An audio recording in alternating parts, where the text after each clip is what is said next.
Bismillahirrahmanirrahim. Assalamualaikum warahmatullahi wabarakatuh.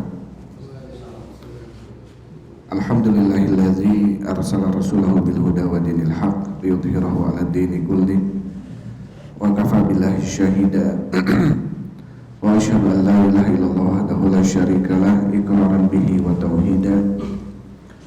Wa asyhadu anna Muhammadan 'abduhu wa rasuluhu. Allahumma shalli wa sallim ala nabiyyina Muhammadin wa ala alihi wa ashabihi ajmain, amma ba'd. Ikhwan wa akhwati fillah habibakumullah, Bapak Ibu rahimani wa rahimakumullah, jamaah salat maghrib yang dimuliakan Allah Subhanahu wa taala. Alhamdulillah, senantiasa kita bersyukur kepada Allah Subhanahu wa taala atas limpahan rahmat dan karunia yang Allah berikan kepada kita, sehingga di malam ini kita masih bisa melaksanakan sebagian kewajiban kita selaku kaum muslimin muslimat, yaitu thalabul ilm atau tafaqquh fid din. Mudah-mudahan langkah yang kita langkahkan ke masjid ini menjadi penyebab dimudahkannya kita oleh Allah Subhanahu wa taala untuk menuju surganya. Karena Rasulullah SAW mengatakan, man salaka thariqan yaltamisu fihi ilman sahalallahu lahu bihi tariqan ilal jannah. Barang siapa yang melangkahkan kakinya untuk mencari ilmu agama, maka Allah akan mudahkan baginya langkah menuju surga. Ikhwan wa akhwati fillah habibakumullah, insyaallah kita lanjutkan pembahasan kita yang sudah lama terhenti ya pembahasannya. Masih di dalam kitab Al-Ushul Sittah karya Syekh Muhammad At-Tamimi An-Najdi rahimahullah ta'ala, tentang 6 dasar pondasi bagi orang-orang yang beriman atau bagi kaum muslimin di dalam perkara manhaj atau akidah ya. Dan sudah kita bahas usul yang pertama. Dan kita udah bahas usul yang pertama adalah tentang poin yang paling mendasar dalam usul Islam kita ini adalah ikhlasuddin lillahi ta'ala wahdahu la syarikalah. Itu mengikhlaskan bagi Allah Subhanahu wa taala seluruh agama ya, yang tidak ada sekutu baginya. Jadi betul-betul kita mengikhlaskan seluruh amalan ibadah kita hanya bagi Allah Subhanahu wa taala. Dan ini sudah kita jelaskan ya, sudah kita baca. Sekarang kita masuk ke pembahasan hadis ya, atau pembahasan usul yang kedua ya. Bismillahirrahmanirrahim. Qala Syekh rahimahullahu taala, beliau mengatakan al-aslu tsani, dasar yang kedua, usul yang kedua adalah amarallahu bil ijtima'i fid din. Allah Subhanahu wa taala telah memerintahkan untuk ijtima' ya, untuk berkumpul di dalam agama. Wa naha an tafarruqi fihi, dan Allah Subhanahu wa taala melarang untuk berpecah belah di dalamnya. Fa bayyana Allahu hadza bayanan syafiyan, maka Allah Subhanahu wa taala menjelaskan perkara ini dengan penjelasan yang sempurna, tafhamul awal, yang dipahami oleh orang-orang awam. Ini paragraf pertama, Syekh mengatakan bahwasanya pada dasar yang kedua ini yang perlu kita pahami adalah hendaknya seorang yang beriman, seorang muslim betul-betul mengetahui tentang pentingnya poin ijtima'. Poin tentang apa? Tentang berpegang teguh atau tamasuk ya, bersatu, tidak boleh berpecah di dalam agama. Bahkan di dalam poin paragraf ini beliau mengatakan wa naha an tafarruqi fihi, dan Allah Subhanahu wa taala melarang kita untuk berpecah di dalam agama. Dan ini sudah dijelaskan oleh Allah dengan penjelasan yang sempurna yang dipahami oleh orang-orang awam. Jadi orang awam sekalipun akan memahami ini gitu. Kemudian Syekh Utsaimin rahimahullah taala mengatakan, yaqulu Syekh, berkata Syekh, al-aslu tsani min al-usul sittati allati ja'atil ahaditsul mutakatsiratan mutatabi'atan. Pada landasan yang kedua ini daripada usul sittah yang telah datang di dalamnya Kemudian yang kedua ini adalah hadis-hadis yang banyak yang mutawatir di dalam pendalilan tentang pentingnya kita bersatu dan tidak boleh berpecah dalam agama. Ya, karena Allah Subhanahu wa taala berfirman wa'tasimu bihablillahi jami'an wala tafarraqu. Berpegang teguhlah kalian dengan tali Allah seluruhnya wala tafarraqu, dan janganlah kalian berpecah belah. Syekh mengatakan fa'amarallahu bil i'tisami bihablihi, maka di dalam ayat ini Allah memerintahkan kita untuk berpegang teguh dengan talinya. Wa hablullahi azza wa jalla jaa fi tafsirihi anis salaf, dan yang dimaksud dengan hablullah ya dalam ayat ini para ulama salaf dalam tafsirnya mereka mengatakan annahu Quran atau annahu sunnah atau annahu Islam. Jadi pengertian hablullah ini adalah Quran, sunnah dan juga Islam. Wa'tasimu bihablillahi jami'an wala tafarraqu. Berpegang teguhlah kalian dengan tali Allah. Apa yang dimaksud dengan tali Allah di sini? Yaitu Al-Quran, Sunnah dan juga apa? Dan juga Islam. Al-Ghazali minal ma'ani wa kulluha sahihatun, atau selain daripada itu penafsiran para ulama terdahulu tentang makna hablullah wa kulluha sahihah, dan seluruhnya penafsiran itu adalah benar dan saling menguatkan. Jadi dalam ayat ini Allah Subhanahu wa taala memerintahkan kita kaum muslimin untuk berpegang teguh dengan Al-Quran dan Sunnah. Wa'tasimu bihablillahi jami'an wala tafarraqu. Berpegang teguhlah kalian dengan tali Allah, dengan Al-Quran, dengan Sunnah. Wala tafarraqu, janganlah kalian berpecah belah.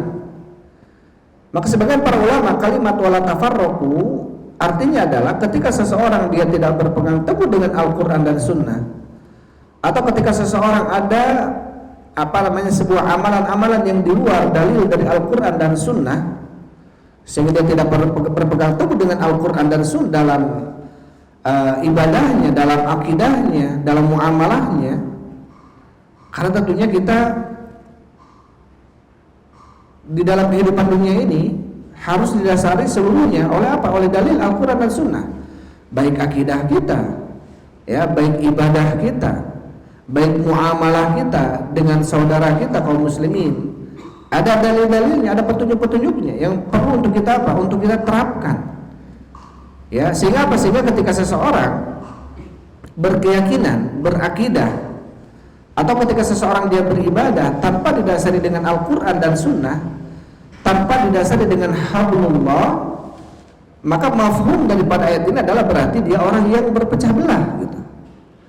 Wa'tasimu bihablillahi jami'an wala tafarraqu. Berpegang teguhlah kalian dengan tali Allah, dengan Al-Quran, dengan Sunnah. Wala tafarraqu, janganlah kalian berpecah belah.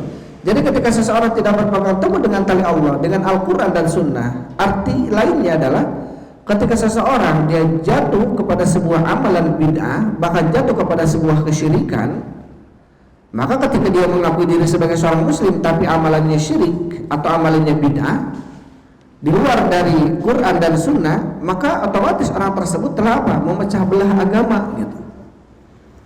Otomatis orang tersebut telah memecah belah apa? Agama. Walaupun dia tidak menyadari itu. Ya, walaupun dia tidak menyadari itu.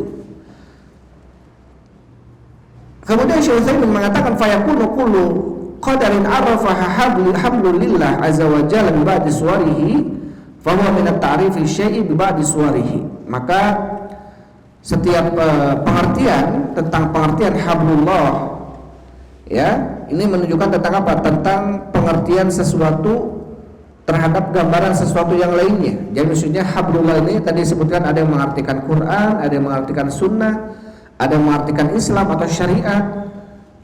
Maka semuanya benar kata Syekh Utsaimin.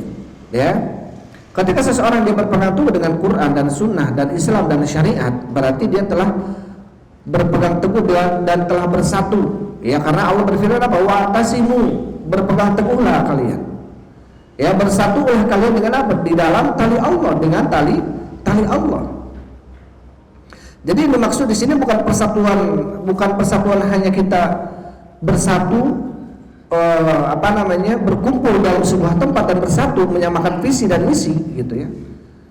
ketika masing-masing di antara kelompok individunya atau ketika masing-masing di antara individunya ada yang masih melakukan kesyirikan, ada yang masih melakukan kebidahan gitu ya. Bagaimana kita mau bersatu dengan orang-orang yang sudahlah, kita kan sama-sama muslim, Tuhan kita sama-sama Allah, Nabi kita Nabi Muhammad ya, walaupun kamu melakukan kesyirikan, datang ke kuburan misalkan ya karena meyakini itu boleh dan saya tidak, sudah nggak apa-apa, yang penting kita muslim semuanya. Tidak bisa seperti itu ya, karena jelas-jelas berarti orang yang mengaku diri muslim tetapi masih melakukan kesyirikan, bahkan kesyirikan yang besar, dia bukan muslim, dia musyrik dia.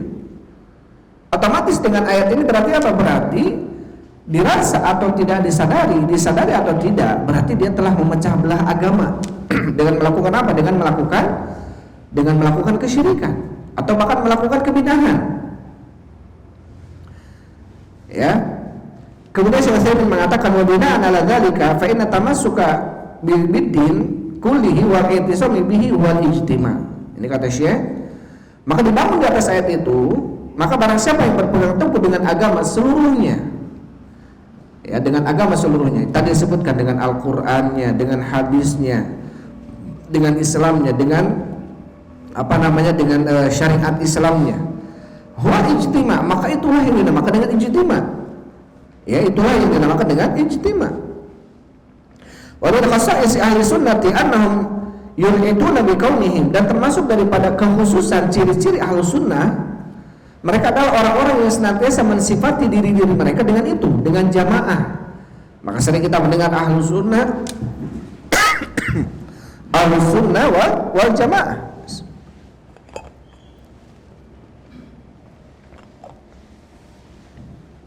Ahlu sunnah wal jamaah, orang yang berpegang teguh dengan sunnah dan berjamaah. Artinya apa? Artinya tidak berselisih, karena masih di atas satu yang dimaksud, yaitu hablullah, Quran, sunnah, ya, atau syariat Islam secara keseluruhan. Udkhulu fis silmi kafah, masuklah kalian dalam Islam ini secara kafah, sempurna gitu.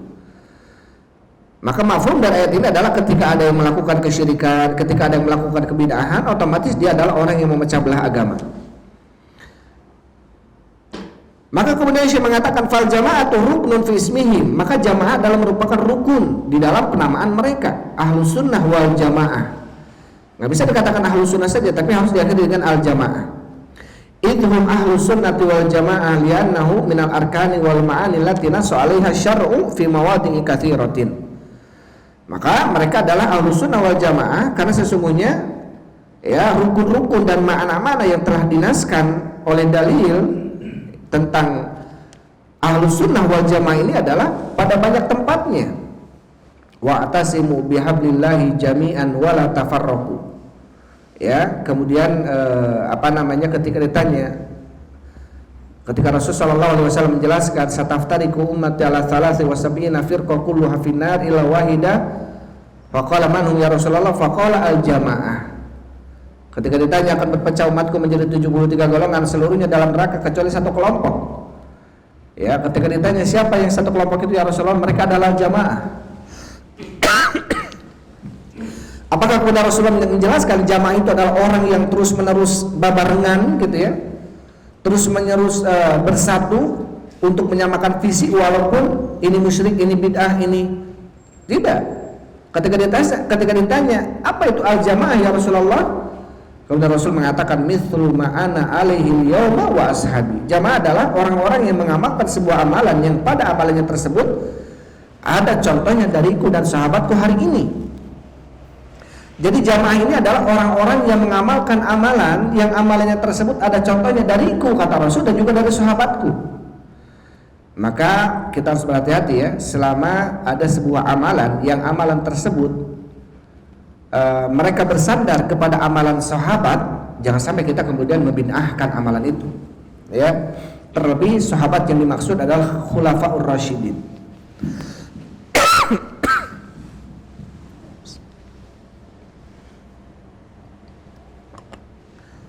Terlebih amalan tersebut yang dicontohkan oleh siapa? Oleh khulafaur rasyidin. Siapa khulafaur rasyidin? Abu Bakar, Umar, Utsman, dan Ali. Karena kata Rasul sallallahu alaihi wasallam, "Alaikum bisunnati wa sunnatil khulafa'i ar-rasyidin." Wajib bagi kalian berpegang teguh dengan sunnahku dan sunnahnya khalifah yang mendapatkan petunjuk. Itu siapa? Abu Bakar, Umar, Utsman, dan Ali bin Abi Thalib. Semoga Allah meridai mereka semua. Jadi ketika ada sebuah amalan yang amalan tersebut memang jelas ada contohnya dari 4 orang ini khalifah yang mendapatkan petunjuk ini, jangan mudah-mudah kita kemudian mengatakan amalan ini bid'ah. Tidak boleh mengatakan seperti itu, ya. Karena ada sunnah mereka, ada sunnahnya siapa? Khulafaur Rasyidin. Karena Khulafaur Rasyidin ini telah mendapatkan jaminan, tidak mungkin mereka melakukan kebid'ahan. Tidak mungkin mereka menyelisih siapa? Rasul sallallahu alaihi wasallam. Mereka ini orang yang senantiasa apa? Yang senantiasa betul-betul berpetunjuk dengan petunjuknya Rasul sallallahu alaihi wasallam. Karena nanti ada amalan-amalan yang sahabat-sahabat Khulafaur Rasyidin melakukannya gitu ya, walaupun yang lain tidak. Walaupun nanti perselisihan seperti adzan kedua ya, adzan kedua salat Jumat itu pendapatnya Utsman bin Affan, semoga Allah meridainya. Yang walaupun memang Utsman ketika itu melakukannya apa? Melakukan salat adzan awal hari Jumat itu di waktu duha. Karena pas pemerintahan Utsman ketika itu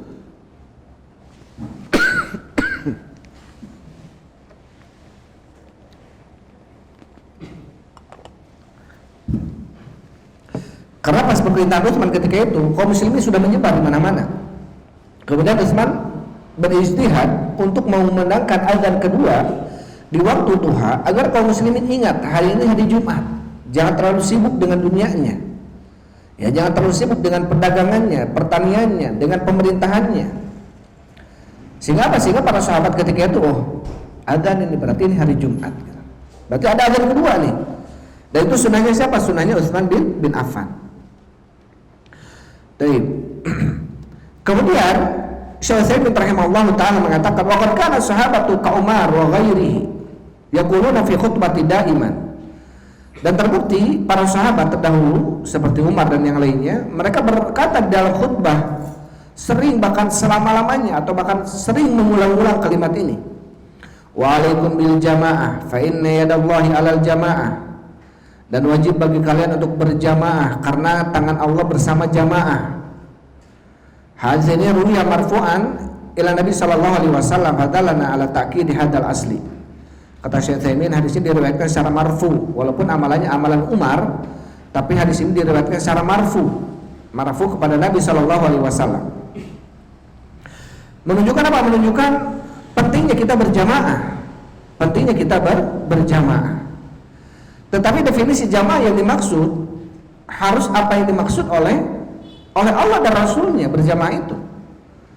Ya, sampai kata Rasul sallallahu alaihi wasallam ketika ditanya Rasulullah, siapa itu jamaah ya Rasulullah?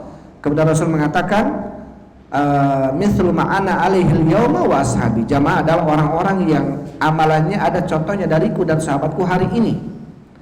Betul-betul kita beramal ada contohnya dari Rasul dan juga dari sahabat-sahabat Rasulullah.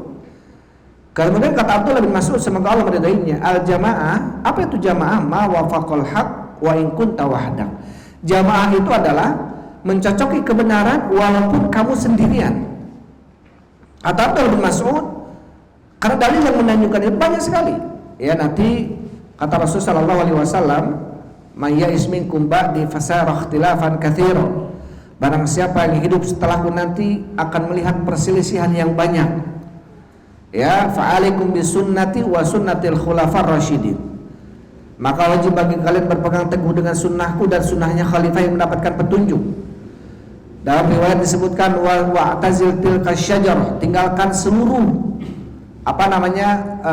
kelompok-kelompok itu, wastamsik bi'asli syajarah, dan peganglah asal pohonnya, akar pohonnya. Itu Quran dan Sunnah. Wa in kunta wahdak, walaupun kamu sendirian. Jadi nanti ada suatu hari, suatu zaman kata Rasulullah, kamu akan melihat kelompok banyak sekali kelompok-kelompok ini. Ya, maka apa kata Rasulullah? Fa'tazil tilkal firaq, tinggalkan kelompok-kelompok itu, wastamsik bi'asli syajarah, peganglah akar pohonnya. Itu apa? Al-Quran dan Sunnah. Dan kamu di atas jamaah walaupun kamu sendirian. walaupun kamu sendirian, kamu di atas jamaah. Maka tentunya apa? Tentunya dikatakan seseorang itu berjamaah adalah tatkala apa? Tatkala dia wafaqal haq, tatkala dia mencocoki kebenaran, berpegang teguh dengan Quran dan Sunnah, berarti dialah orang yang iktisam, yang wa'tasimu bihablillah, yang berjamaah, yang bersatu. Berarti mafhumnya adalah orang-orang yang dia menyelisih Quran dan Sunnah, berarti mau tidak mau, disadari tidak disadari, dia telah memecah belah agama dia. Wala hadithu fil jama'ati wal ma'ani lati dalla 'alaiha al-Qur'anu fi dalalati 'ala al-ijtima' wa 'adamul ikhtilafi mutakatsiratun jiddan. Kata Syekh Utsaimin, hadis-hadis tentang masalah jamaah dan makna-makna yang terkandung tentang jamaah itu dalam Al-Qur'an, tentang anjuran berijtima dan tidak boleh berselisih, itu banyak sekali. Ya, banyak sekali. Kemudian setelahnya kata Syekh Muhammad At-Tamimi An-Najdi, wa nahana an nakuna kalladzina tafarraqu wa ikhtalafu qablana fahalaku. Dan Allah Subhanahu wa taala melarang kita untuk menjadi seperti orang-orang yang mereka memecah belah agama mereka dan berselisih sebelum kita. Fahalaku, dan mereka pun hancur, mereka pun binasa. Jadi bisa menyebabkan kebinasaan, kehancuran ketika ketika mereka berselisih. Ya, ketika mereka berselisih. Maka dianjurkannya kita untuk bersatu. Tetapi bersatunya di atas apa? Di atas Quran dan Sunnah. Bersatunya di atas Quran dan Sunnah. Sehingga terkadang kita pernah mendengar ya slogan-slogan yang terlihat ini indah, terlihat ini bagus gitu. Tapi kalau kita gabungkan dengan apa yang kita bahas ini tidak, justru ini bertolak belakang sebetulnya. Ya, ungkapan mungkin antum sudah pernah dengar ungkapan ini. Ini ungkapan ulama besar yang diulamakan ya. Beliau mengatakan dalam sebuah ucapannya, nata'awun fi ma tafaqna alaihi wa nata'adzar ba'duna ba'dan fi ma ikhtalafna alaihi. Kita saling tolong-menolong di atas kesepakatan yang sudah kita sepakati bersama. Tuhan kita Allah, Nabi kita Nabi Muhammad, agama kita Islam, sudah kita sepakat semua itu. Wa nata'adzar ba'duna ba'dan fi ma ikhtalafna alaihi, dan kita saling memberikan toleransi di antara kita apa yang terjadi perselisihan di antara kita. Mau begini, mau begini, mau musyrik, tapi mungkin bahasanya nggak musyrik, mau ke kuburan, mau bid'ah, mau sudah nggak apa-apa. Yang penting kamu ibadah, yang penting kamu Tuhannya Allah, Nabinya Nabi Muhammad SAW dengan kita. Ini kalau kita gabungkan dengan apa yang tadi disampaikan oleh Syekh Muhammad bin Shalih Al-Utsaimin, karena apa? Karena persatuan itu harus di atas apa? Di atas Al-Quran dan Sunnah. Syarat mutlak. Ya, syarat mutlak. Ketika itu dalam surat Al-Hasyr Allah Subhanahu wa taala berfirman, tahsabuhum jami'an wa qulubuhum syatta. Kamu melihat ya Muhammad, mereka ini berkumpul seluruhnya, padahal hati mereka ini berpecah belah. Jadi orang-orang musyrikin ketika perang Ahzab, sekitar kurang lebih mungkin 6.000 ya, datang orang musyrikin dari Mekah ke Madinah bergabung dengan kurang lebih 4.000, jumlahnya 10.000 dengan orang-orang Madinah, orang-orang Yahudinya, orang-orang Bani Quraidah-nya, orang-orang yang tadinya sudah sepakat dengan Rasul tidak akan berperang, tapi malah membantu orang-orang musyrikin. Ketika itu terjadilah perang Ahzab. Mereka berkelompok, mereka bergabung. Kata Allah Subhanahu wa taala, tahsabuhum jami'an wa qulubuhum syatta. Kamu melihat menyangka mereka itu bersatu, berkelompok, bersatu, bergabung, padahal hatinya berpecah belah mereka. Hatinya berpecah belah. Kenapa? Karena tidak dibangun di atas satu visi misi atau satu dalil atau akidah yang sama gitu. Allah Subhanahu wa taala berfirman, wala takunu minal musyrikin minal ladzina farraqu dinahum wa kanu syi'an kullu hizbin bima ladaihim farihun. Wala takunu minal musyrikin, janganlah kalian seperti orang-orang musyrik.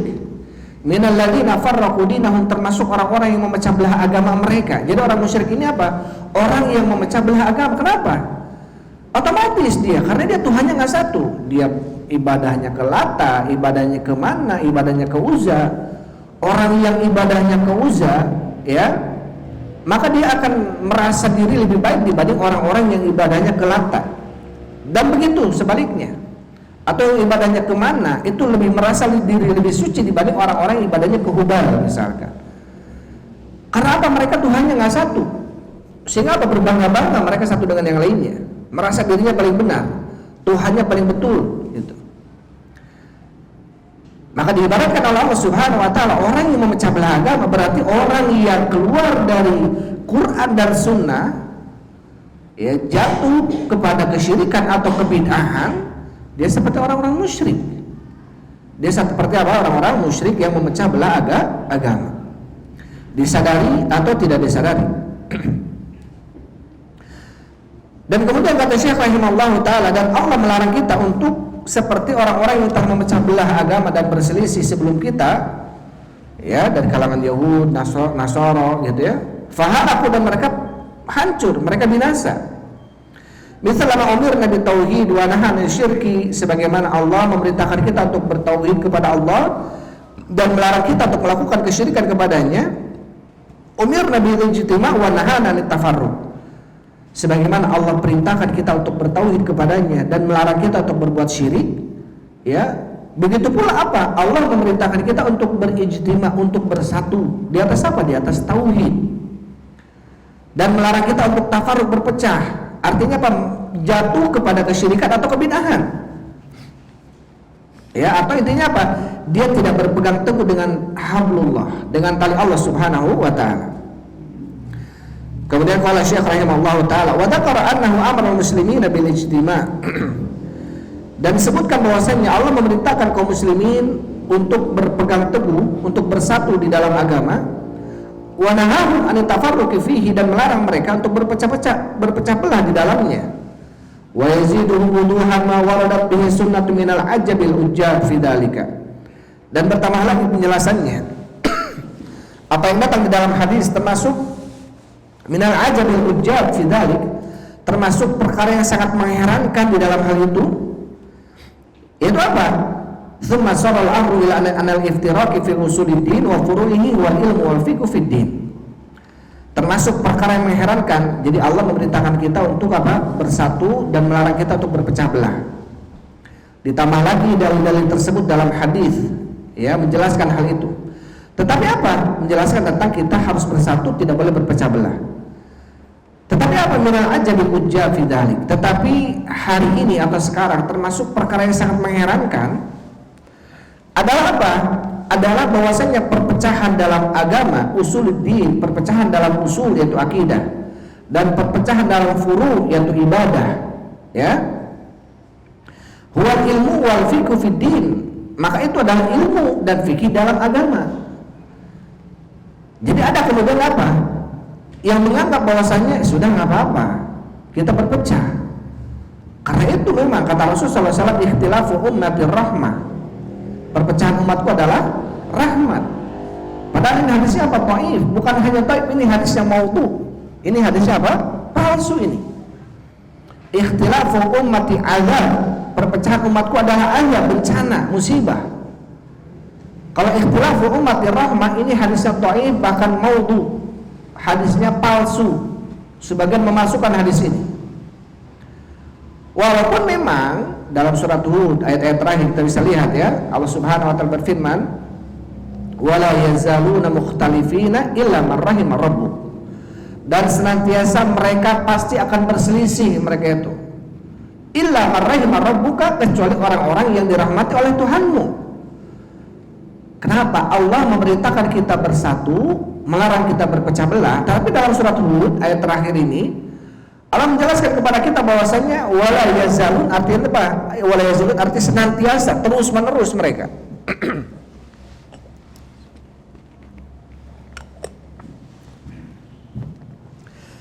Jadi arti wala yazalun itu adalah senantiasa, terus menerus mereka dalam perselisihan, terus berselisih, terus berpecah mereka. Illa man rahimar rabbuka, kecuali orang-orang yang dirahmati oleh Tuhanmu. Kenapa Allah memerintahkan kita berijtima, bersatu, melarang kita berpecah? Tapi Allah mengatakan bahwasanya perpecahan ini adalah merupakan apa? Perkara yang Allah kehendaki. Bahkan sebagian ulama mengatakan perpecahan adalah takdir kauniyah Allah Subhanahu wa taala. Takdir kauniyah itu apa? Takdir yang pasti terjadi, tidak mungkin tidak terjadi.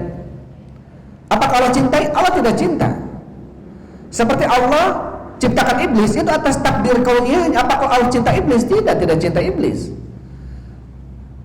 Ketika Allah Subhanahu wa taala menciptakan sesuatu yang Allah tidak cintai, bukan berarti ketika Allah menciptakan sesuatu bukan berarti Allah cinta itu kepada sesuatu, tidak.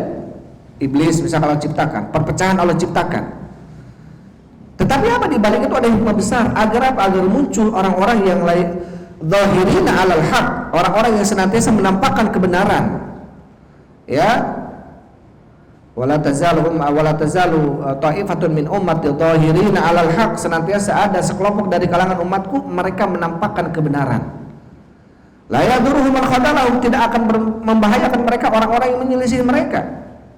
Terus saja berdakwah menyampaikan kebenaran. Karena apa? Karena kalau Allah tidak takdirkan kauni manusia ini berpecah, artinya apa? Kalau bersatu semuanya sudah, ngapain ada dai? Untuk apa dai? Untuk apa kemudian ada orang yang menyuruh kepada kebaikan persatuan? Ya, itu termasuk takdir kauni. Sekarang kalau Allah, kenapa Allah benci kepada iblis? Kenapa Allah ciptakan iblis? Karena dengan adanya iblis akan muncul orang-orang yang apa? Yang menahan hawa nafsunya, tidak mengikuti iblis, yang mengabarkan, mengajak manusia untuk kembali kepada Allah, jangan sampai terbawa oleh talbisnya iblis. Karena kalau iblis nggak ada, kita semua masuk surga sudah. Untuk apa? Gitu. Maka adanya iblis, adanya perpecahan termasuk takdir kauniyah Allah Subhanahu wa taala. Sehingga apa kemudian makhraj dari ini adalah ketika Allah menjelaskan bahwasanya perpecahan adalah takdir kauni yang tidak mungkin seseorang terlepas kecuali siapa?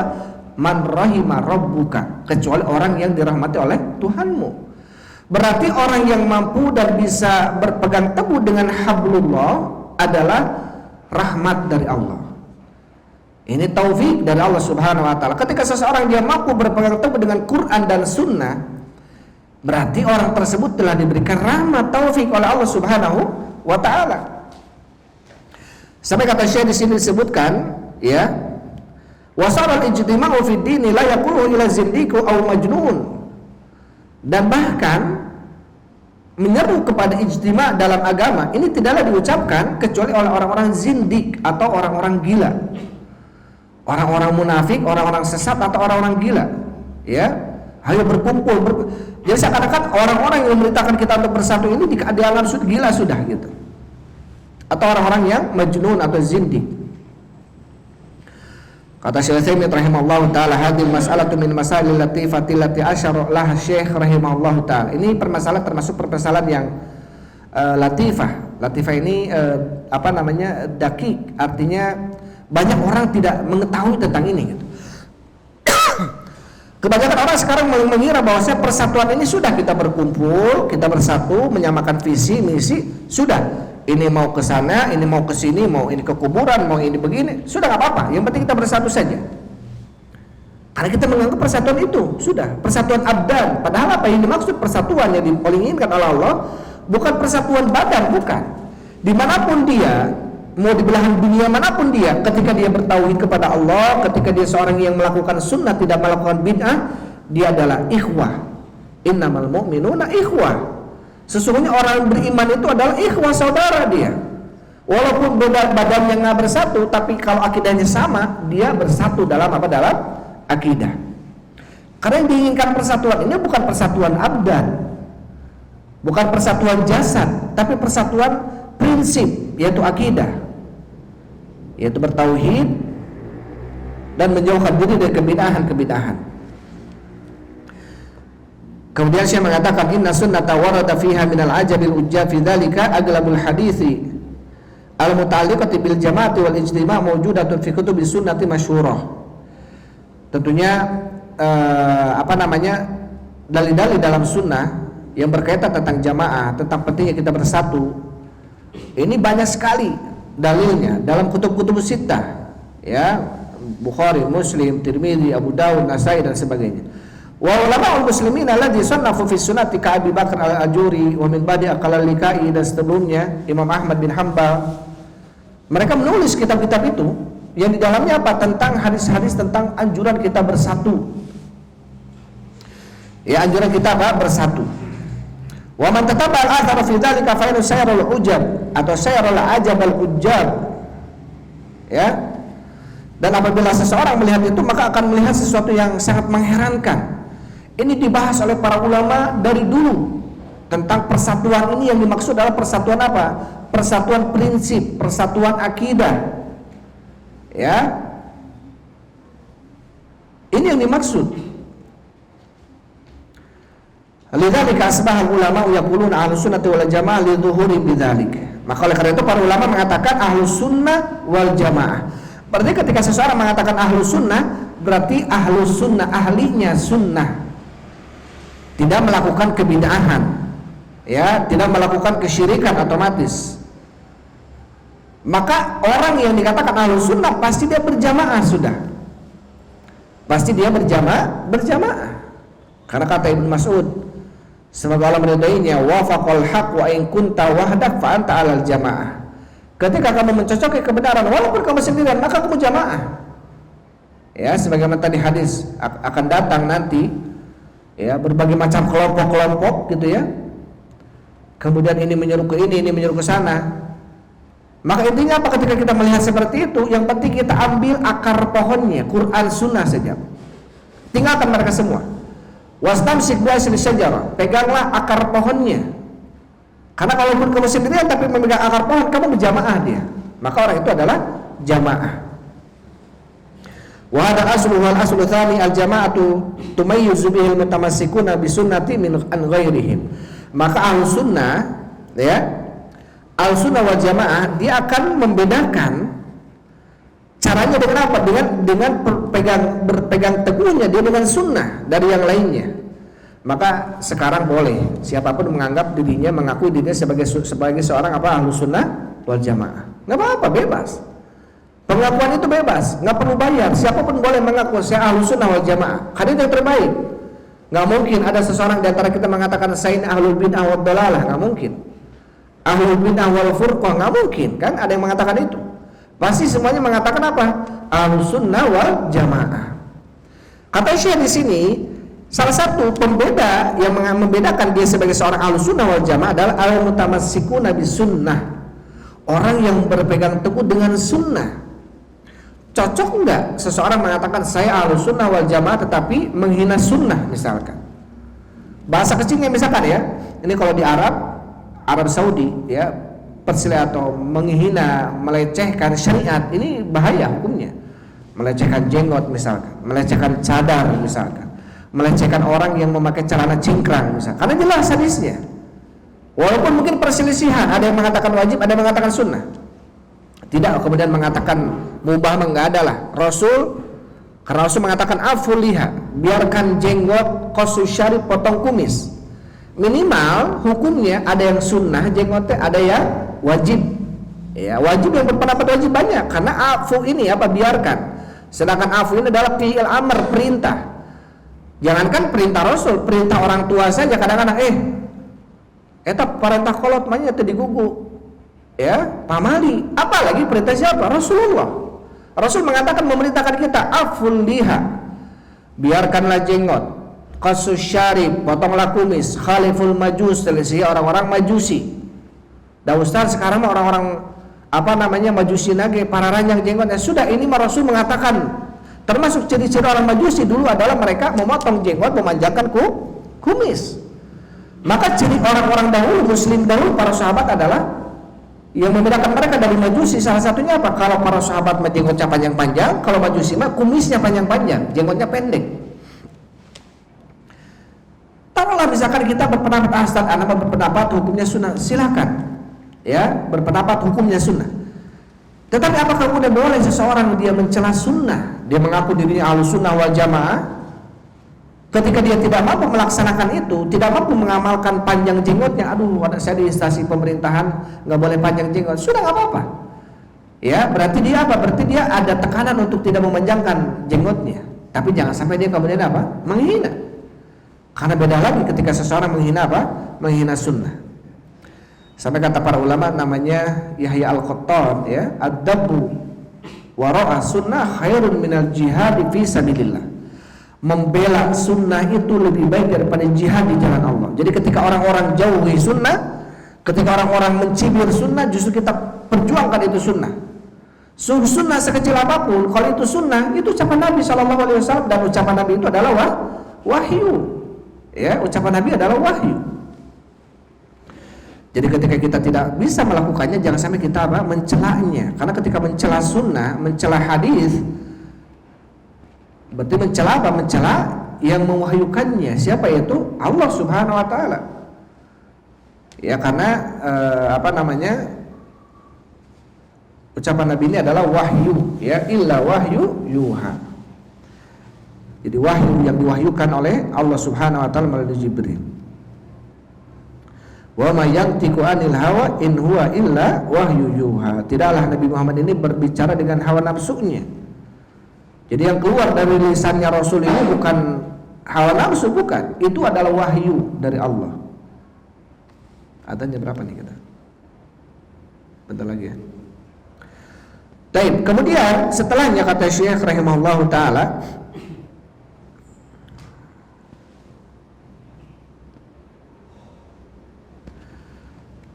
kemudian saya mengatakan, fa inna katsiran min ahli al-ahwa wal firaq yadhkuruna asya'a wa yusammunaha min usuluddin. Ya, sesungguhnya banyak sekali dari kalangan ahlul ahwa, orang-orang yang mengikuti hawa nafsu, wa al-firaq, orang-orang yang senang berpecah belah gitu ya. Dia mungkin nggak senang berpecah belah, tetapi ketika dia melakukan kesyirikan atau melakukan kebidahan, disadari atau tidak dia berarti berpecah belah gitu. Yadhkuruna asya'a wa yusammunaha min usuluddin. Mereka menyebutkan tentang poin-poin dan mereka menamainya dengan usuluddin. Usuluddin ini mereka mengartikan usuluddin ini maksudnya adalah akidah. Wa yamnuna ala dzalika anna man khalafa fi hadzal asli fa innahu la yakunu sahihul Islam. Ya, jadi barang siapa yang menyelisihi asal ini, usuluddin, asal ini akidah, maka apa? La yakunu sahihul Islam. Dia tidaklah terbukti Islamnya itu sahih. Fayaquluna inna man khalafa fi usuliddin falaysa muslim. Ya, dan mereka mengatakan sesungguhnya orang yang menyelisihi usul agama maka dialah bukan orang muslim. Qala kemudian Syekh Utsaimin mengatakan katsirun mimma yadhkurunahu laysa fil wahyain la fil kitabi wala fis sunnah. Apa yang mereka ucapkan ini mereka tidaklah ada dalam wahyu, dua wahyu Quran dan sunnah. Kama inna katsiran mimma yadhkurunahu inna ma huwa ijtihadu minhum wa dhannun. Bahkan kebanyakan yang mereka ucapkan ini adalah sesungguhnya ijtihad dan persangkaan saja. Jadi termasuk ulama-ulama muta'assim mu'asirin sekarang atau orang-orang yang mu'asirin sekarang yang mengatakan membedakan akidah jadi usuluddin, kalau muamalah ibadah jadi furu'uddin. Usul berarti pokoknya, furu' berarti cabangnya. Maka ini penamaan ini pun sebetulnya tidak datang dari Rasul Sallallahu Alaihi Wasallam, tidak datang dari para sahabat. Intinya apa? Barang siapa yang menyelisih akidah Rasulullah, ya, maka ini termasuk apa? Termasuk menyelisihi atau termasuk kesesatan. Maka lebih tepat gitu diucapkan dengan itu. Jangan sampai dengan usul atau furu', tetapi dengan akidah dan dengan ibadah. Karena ada amalan-amalan ibadah yang dimasukkan oleh para ulama dan ibadah itu termasuk akidah. Contohnya termasuk keyakinan orang-orang Syiah, hadis-hadis yang berkenaan tentang seseorang sholat memakai khuf, kaos kaki atau yang terbuat dari kulit itu. Syiah ini menolak hadis-hadis tentang khuf ini. Ya, mereka menolaknya. Padahal khuf ini adalah hadis tentang ini adalah mutawatir. Bahkan termasuk sunnah seseorang kalau mau melakukan sholat dan dia sudah wudhu dan memakai khuf, ketika dia batal wudhunya, ketika kakinya nggak usah dibuka lagi khufnya, cukup diusap saja di atasnya. Bahkan dijadikan oleh para ulama ini termasuk akidah. Karena apa? Karena menyelisih akidahnya Syiah gitu. Karena menyelisih akidahnya Syiah. Walaupun tadi yang disebutkan adalah tentang apa? Tentang ibadah, tentang furu', ya, tentang mengusap khuf. Tapi jadi bab apa? Jadi masuk dalam akidah. Taib. Kemudian Syekh rahimahullah taala beliau mengatakan al-iftiraq fi usuluddin wa furu'ihi. Ya, perpecahan di dalam usuluddin dan cabang-cabangnya. Muradu bidzalika fi masail i'tiqad wa masail al-af'al. Yang dimaksud dengan itu adalah perpecahan di dalam masalah akidah dan perpecahan di dalam masalah fiil atau ibadah atau selain daripada akidah. Wa huwa qaribun min makna alladhi awradahu Abu Zur'ah wa Abu Hatim Ar-Raziyani. Dan ini dekat dengan makna yang disebutkan oleh Abu Zur'ah dan Abu Hatim, dua-duanya dari Razi. Baik. Kemudian setelahnya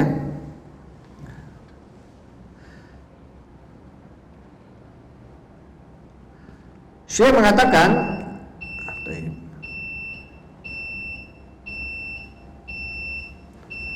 kita jeda dulu ya, setelah sholat kita lanjutkan ya. Dan bisa saja wallahu a'lam bishawab, alhamdulillah wassalatu wassalamu ala rasulillah.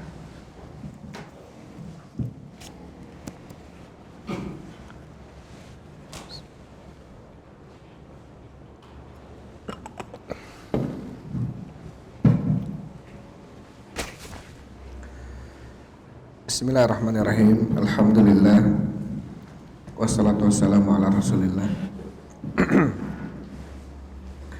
wa ala alihi wa ashabihi wa man walaha amma ba'd. Ikhwan wa akhwati fillah hafizakumullah. Insyaallah kita lanjutkan sampai perkataan Syekh rahimahullahu ta'ala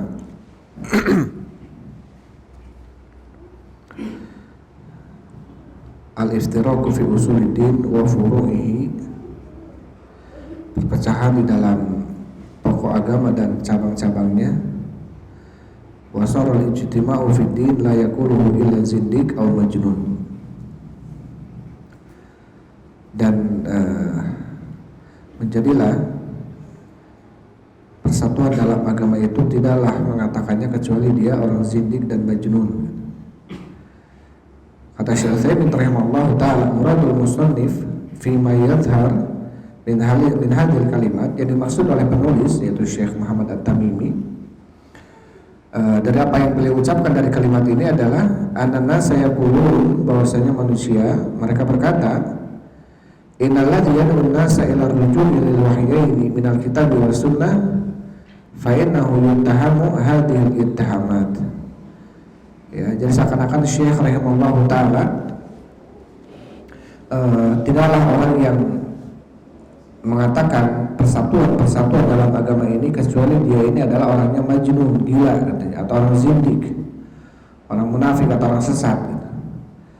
Kata Syekh Utsaimin rahimahullah ta'ala, maksud dari ucapan Syekh ini adalah bahwasanya orang-orang yang sekarang mengajak manusia kembali kepada al-wahyain, wahyain ini adalah kitab dan sunnah, ya, fa innahu yuttahamu hadhil ittihamat, maka mereka akan dituduh dengan tuduhan-tuduhan itu. Dia sebagai orang yang gila, sebagai orang yang zindik gitu ya. Ketika ada orang-orang justru menyeru agar manusia kembali kepada Quran dan Sunnah agar tidak terjadi perpecahan, maka orang-orang yang menyeru ini dituduh dengan tuduhan-tuduhan. Salah satunya gila, salah satunya zindik atau sesat dia gitu. Jadi seakan-akan apa? Perpecahan ini, persatuan ini tidak mungkin gitu. Ya. Karena mereka selama ini termakan dengan hadis-hadis yang dikatakan hadis yang baik atau palsu tadi ya. Ikhtilafu ummati rahmah. Perpecahan umatku adalah rahmat. Kemudian itu tadi ya, itu tadi al-aslu ats-tsani, dasar yang kedua. Baik, sekarang al-aslu tsalits. Kita baca ya. Berapa poin di sini?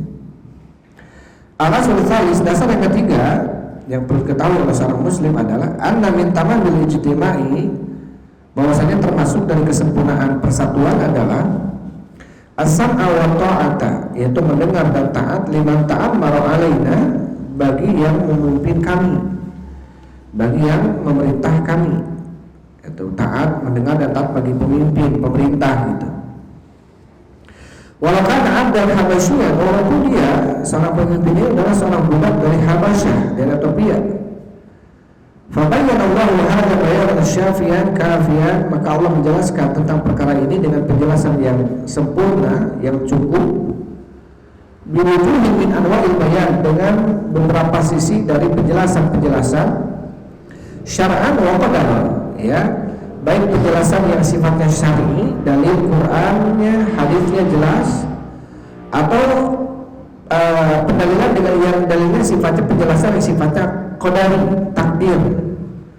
Ya, karena apa? Karena orang yang kemudian menyeru kepada persatuan tetapi tidak memahami dasar ini, dasar ketiga ini, yaitu apa?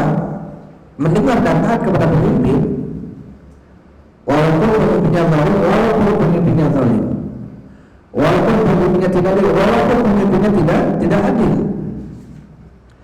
Maka dalam sebuah hadis Rasulullah SAW mengatakan, wa in daraba dhahrak wa akhadha malak fasbir wati.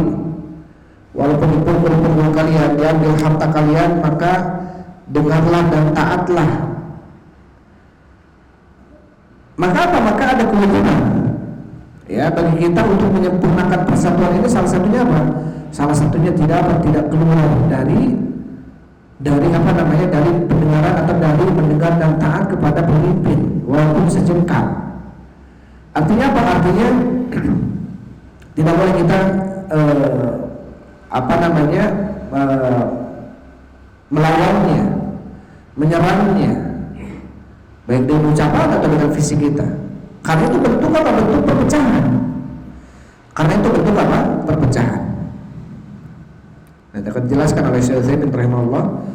Summa hadzal aslu, kemudian menjadilah pondasi atau dasar ini, yaitu dasar ketiga ini, la yurafu inda aktsari man yada'il ilm, tidak diketahui di kalangan orang-orang yang mengaku dirinya punya ilmu. Fakaifa al-amalu bihi, maka bagaimana bisa beramal dengannya? Jadi orang-orang yang mengaku dirinya sebagai seorang ustaz, seorang alim, seorang syekh, terhadap poin ini masih ada yang keliru gitu. Gak apa-apa, kita lawan saja, kita demo saja, kita berontak saja, kita akhirnya apa? Akhirnya justru akan membuat kondisi suasana tidak tenang, tidak nyaman negeri ini. Sampai-sampai Rasulullah SAW beliau mengatakan dalam sebuah hadis yang sahih, idza ra'aita syai'an tunkiruhu fala tudhir alaniyatan. Jika kamu melihat sesuatu dari pemimpinmu, sesuatu yang kamu ingkari, jangan kamu tampakkan pengingkaran kamu itu dengan terang-terangan. Artinya di demo, artinya dihujat, artinya disalah-salahkan di hadapan orang lain gitu.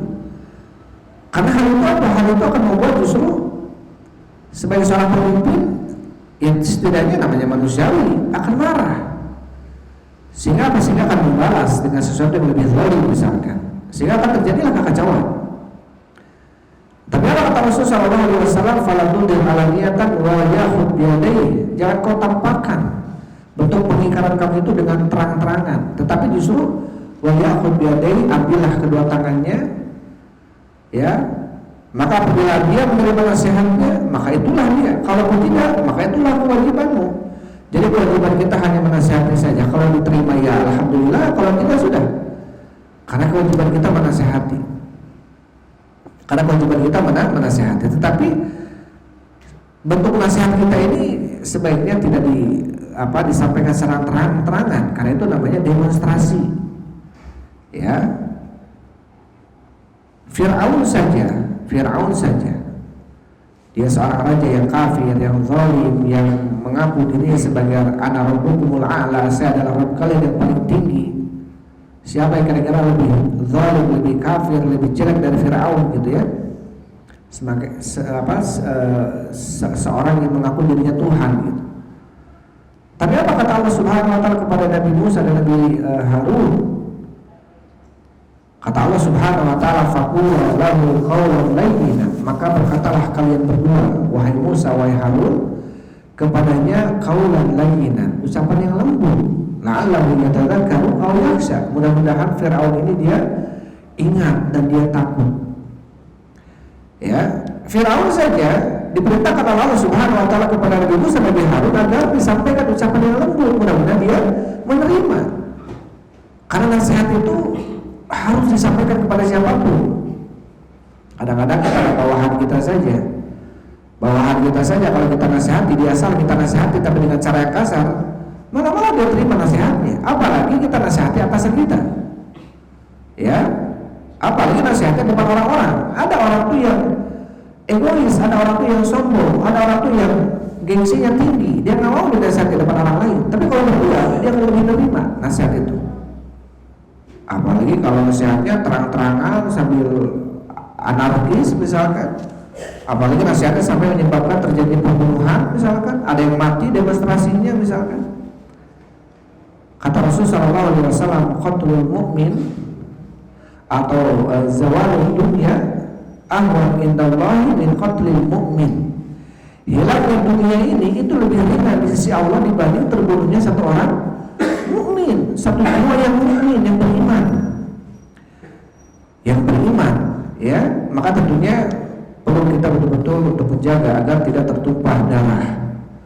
Salah satunya bentuk penyempurnaan persatuan dalam agama agar apa? Salah satunya poin yang ketiga ini adalah untuk senantiasa kita mendengar dan taat terhadap pemimpin selama pemimpin tidak memerintahkan kita untuk melakukan kemaksiatan kepada Allah.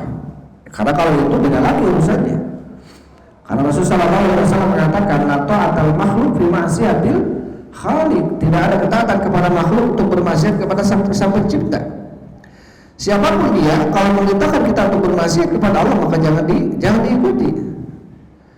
Allah Subhanahu wa ta'ala berfirman, wa in jahadaka ala an tusyrika bi, apabila kedua orang tuamu memaksa kamu untuk melakukan kesyirikan kepadamu, kata Allah, fala tutihuma, janganlah kalian taati keduanya walaupun itu orang tua. Tetapi apa? Waswahibhum fid dunya ma'rufa, dan pergaulilah mereka di dunia dengan cara yang baik. Sampai pun kata Rasul sallallahu alaihi wasallam, seorang sahabat, Rasul sallallahu alaihi wasallam mengatakan, menjelaskan tentang sayakunu fiikum umara, akan datang nanti di antara kalian para pemimpin-pemimpin, qulubuhum syayatin fi jismanil ins. Hati mereka ini hatinya hati syaitan, tetapi berbadan manusia. Badannya manusia tapi hatinya syaitan. Kita tahu syaitan, kalau konotasinya syaitan itu sudah jelek saja, sudah madzalim, sudah dia mungkin tidak adil, sudah dia mungkin intinya syaitan saja sudah. Tetapi apa petunjuknya Rasul kepada para sahabat ketika itu? Ketika datang seorang sahabat, afala nunabbiduhum min dzalika ya Rasulullah, bolehkah kita lepaskan bayat kita ini ketika melihat pemimpin seperti itu dan kita perangi? Lah, kata Rasul, tidak boleh. Ma'aqamu fiikumus shalah, selama mereka masih melaksanakan salat. Berarti selama mereka masih melaksanakan salat, mereka masih muslim. Dia pun salatnya mungkin pura-pura saja, ingin dilihat sebagai seorang muslim. Kembalikan itu sama Allah. Yang penting kita lihat bahwa dia salat sudah dia muslim. Walaupun dia salatnya pura-pura saja, ingin dapat suara misalkan, walaupun yang penting kita melihat seseorang itu menurut yang nampak darinya. Kalau nampaknya seorang muslim, ya kita hukum dia seorang muslim. Kalau masalah hati hanya Allah Subhanahu wa ta'ala yang mengetahuinya. Kemudian apa? Walau kana abdan habasyian, walaupun pemimpin kita ini adalah pemimpin yang seorang budak Habasyah. Seorang budak Habasyah, tadinya budak jadi pemimpin gitu. Iya budak. Ini tentunya ungkapan ini disampaikan oleh Rasul kepada para sahabat karena budak itu dulu ya di hadapan para orang-orang merdeka, budak itu rendah nilainya. Dia seorang budak, bukan orang merdeka gitu. Tetapi ketika datang suatu masa, ya terjadi perselisihan, terjadi peperangan sehingga budak menguasai dan dia sampai menjadi seorang pemimpin sekalipun. Ya, memimpin kalian dan seorang budak dari Habasyah sekalipun apa? Tetap harus mendengar dan taat. Harus mendengar dan taat. Karena apa? Karena tentunya di dalam aturan ini gitu ya. Karena ini aturan dari Allah Subhanahu wa ta'ala. Kita mungkin melihat atau kita merasakan mungkin dengan hati atau hal nafsu kita, masa kita harus sabar? Masa kita harus mendengar? Harus sabar ketika menghadapi pemimpin yang zalim, korupsi dan lain sebagainya. Tapi itulah aturannya. Itulah aturannya. Karena apa? Karena ketika kita diperbolehkan untuk merubah kemungkaran yang ada pada pemimpin dengan cara keras, terang-terangan, maka tidak akan ada suatu masa di masa itu tenang dengan apa? Dengan tenang seseorang beragama. Karena muncul pemimpin baru, otomatis disikat lagi sama yang masyarakatnya. Muncul pemimpin baru, disikat lagi sama masyarakatnya sudah. Tidak akan ada ketenangan, tidak akan ada keamanan. Kalau kemudian apa? Hal itu dibolehkan dalam Islam. Padahal apa? Padahal tentunya adanya pemimpin itu biar ada aturan, biar hidup kita ini teratur dengan apa? Dengan aturan-aturan, gitu ya. Dan kalau kita kemudian melihat pemimpin zalim, pemimpin korupsi, pemimpin berbohong, pemimpin dan sebagainya, kita harus mengaca diri sebetulnya. Karena Allah Subhanahu wa taala akan menjadikan pemimpin bagi orang kafir dari orang-orang kafir. Allah menjadikan pemimpin bagi orang-orang muslim dari orang-orang muslim. Dan Allah akan menjadikan pemimpin yang zalim dari orang-orang zalim juga. Allah Subhanahu wa taala berfirman dalam surat Al-An'am, ya, wa kadzalika nuwalli ba'dadz zalimina ba'dan bima kanu yaksibun. Begitulah kami akan jadikan bagi orang zalim itu pemimpin-pemimpin yang zalim. Maka tentunya ketika kita menginginkan perubahan, mari kita rubah diri kita, rubah keluarga kita. Kita ingin pemimpin kita soleh, pemimpin kita baik, pemimpin kita jujur, amanah. Tapi kadang kita nggak jujur, kita nggak soleh. Keluarga kita pun nggak diajarkan jujur dan soleh gitu. Kita ingin orang lain begini dan begitu, tapi kita tidak melakukannya itu. Maka terpenting justru apa? Mulai dari diri sendiri. Karena Allah Subhanahu wa taala berfirman, Innallaha la yughayyiru ma biqaumin hatta yughayyiru ma bi anfusihim. Sesungguhnya Allah tidak akan merubah suatu kaum sampai mereka merubah diri mereka masing-masing. Rasulullah SAW tidak sebentar dakwah di Mekah, di Madinah selama 23 tahun sehingga membuat negara Islam ketika itu. Awalnya apa? Awalnya Rasul datang dari mulut ke mulut, dakwah dari mulut ke mulut, bagaimana memperbaiki masyarakat, gitu ya. Lama-lama muncul. Ya, lama-lama kemudian berkembang dan muncullah sosok pemimpin Rasul SAW. Begitulah kita. Kalau kita ingin ketua RT kita soleh, berarti masyarakat yang dibimbing oleh RT kita ini harus soleh-soleh semua. Otomatis RT-nya pun soleh otomatis. Kalau gitu lama dong. Hidup harus ada proses. Nggak bisa seperti membalikan tangan. Harus ada proses. Perlu ditawarkan kepada Rasul SAW agar Rasul menghentikan dakwahnya. Yang pertama ditawarkan perempuan, ditawarkan harta kedudukan, ya. Tapi intinya Rasul meninggalkan dakwah gitu. Kalau Rasul SAW mengambil, taruhlah sudah saya ambil kekuasaan, saya ambil kedudukan, kekuasaan, saya akan buat nanti kalau saya sudah jadi berkuasa di Mekah, saya akan buat masyarakatnya bertakwa. Tapi ini nggak diambil oleh Rasul. Kenapa? Nggak bisa seperti itu. Apa-apa itu dimulai dari bawah, bukan dari atas. Ketika kita menginginkan istri kita solehah aja, kitanya sebagai suami harus soleh dulu. Nggak bisa. Ketika kita menginginkan anak-anak kita soleh saja, kita pun harus soleh. Nggak bisa. Kita ingin anak kita soleh, kita nggak soleh. Nggak bisa seperti itu. Ini penjelasan sedikit panjang ya dalam poin ini. Itu tadi mungkin paragraf yang pertama yang kita baca ya. Insyaallah kita bacakan di lain kesempatan. Jadi tadi disebutkan oleh Syekh rahimahullah taala termasuk min tamamil ijtima, termasuk bentuk dari kesempurnaan ijtima, persatuan adalah dengan cara kita mendengar dan taat kepada pemimpin kita walaupun pemimpinnya zalim. Kita harus bersabar atas kezaliman itu. Sampai kata Rasulullah walaupun dia pemimpinmu ini memukul punggungmu, mengambil hartamu, maka sabar saja. Terus bagaimana dengan dalil? Man qutila duna malihi fahuwa syahid. Barang siapa yang terbunuh ketika menjaga hartanya syahid, ketika menjaga dirinya syahid. Ini beda antara kita dengan antara pemimpin dengan masyarakatnya beda, nggak termasuk di sini. Hadis ini adalah antara kita dengan kita. Jadi kalau ada seorang yang mau mengambil harta kita jaga harta kita sampai kita terbunuh, insya Allah syahid. Beda dengan apa? Dengan kondisi pemimpin, ya, karena dalilnya pun beda, dalilnya pun apa deh? Insya Allah kita akan lebih jelaskan di waktu yang akan datang ya tentang poin ini. Itu saja mungkin yang bisa disampaikan. Sebelum tutup mungkin ada yang ditanyakan, Fadhol ya, silakan.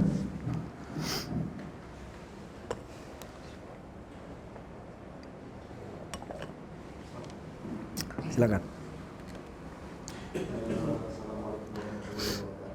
Waalaikumsalam warahmatullahi.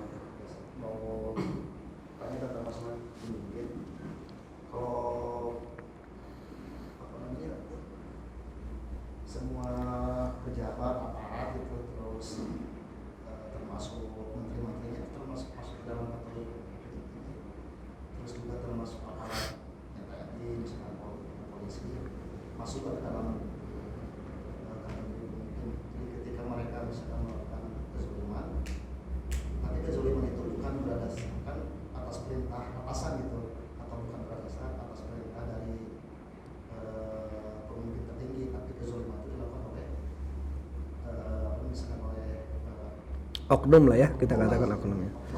oknum tapi berkelompok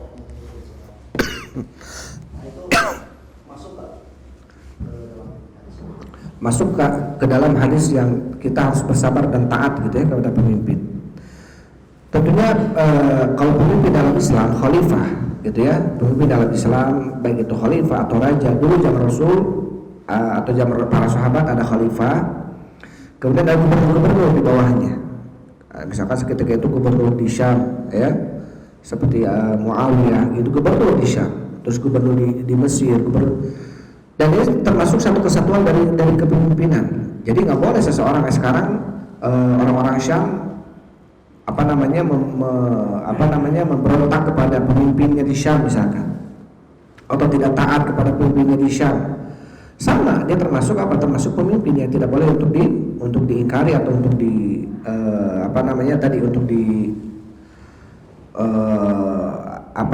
untuk disikapi dengan sikap yang tidak boleh kita lakukan kepada pemimpin. Karena yang termasuk bagian dari kepemimpinan. Yang jadi pertanyaan tadi bagaimana dengan aparat-aparatnya misalkan ya, oknum lah misalkan kita katakan oknum.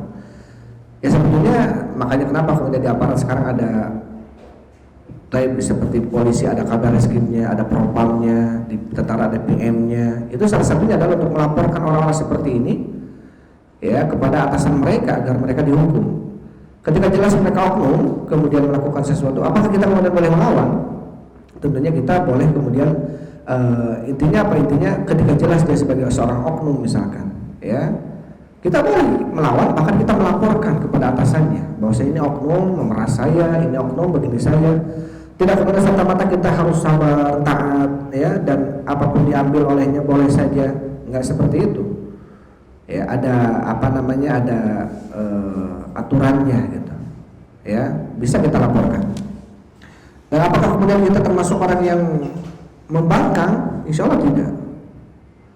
Insya Allah kita tidak termasuk orang yang membangkang ketika jelas karena itu adalah seorang oknum gitu ya. Tapi kalau kita melakukan kalau kita